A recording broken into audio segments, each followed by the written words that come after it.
दोस्तों, मेरा एक दोस्त था सोहन। मैं उसके घर में अक्सर आता जाता रहता था। कभी कभी मैं वहीं पर रुक भी जाता था, एक दो दिन के लिए। सोहन की मम्मी, जिसका नाम रेखा था, वह काफ़ी सुंदर महिला थी। वो मुझसे बहुत बातें करती थी। रेखा आंटी को कोई भी काम होता तो वह मुझे फ़ोन करके अपने घर बुला लेती थी, क्योंकि मेरा दोस्त सोहन एक नंबर का शराबी था। रेखा आंटी बैंक पीओ की नौकरी करती थी, इस वजह से खुद को बहुत मेंटेन करके रखती थी। इस बार नए साल में रेखा आंटी ने मुझे अपने घर बुलाया था। मैं और आंटी बातें कर ही रहे थे कि तभी सोहन आ गया।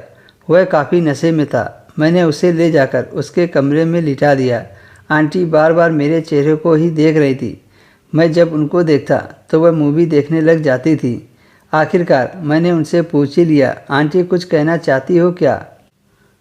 कुछ देर चुप रहने के बाद उन्होंने कहा, हाँ, आखिरकार क्या चीज़ है इस दारू में जो लोग इसके पीछे अपनी जिम्मेदारियां भूल जाते हैं।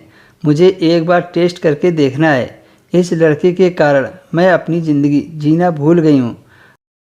आज मुझे खुश रहना है। आंटी के दुख को समझते हुए मैं सोहन के कमरे में गया और झट से शराब लेकर आ गया।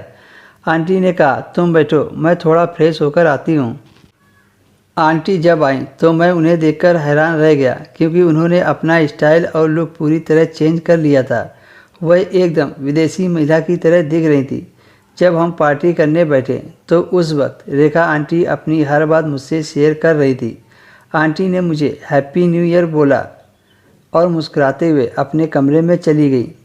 थोड़ी देर बाद ही आंटी के कमरे से आवाज़ आई, राजेश ज़रा यहाँ आना। मैं अंदर गया तो रेखा आंटी बोली, ये लो मेन गेट की चाबी, गेट बंद करके सो जाना।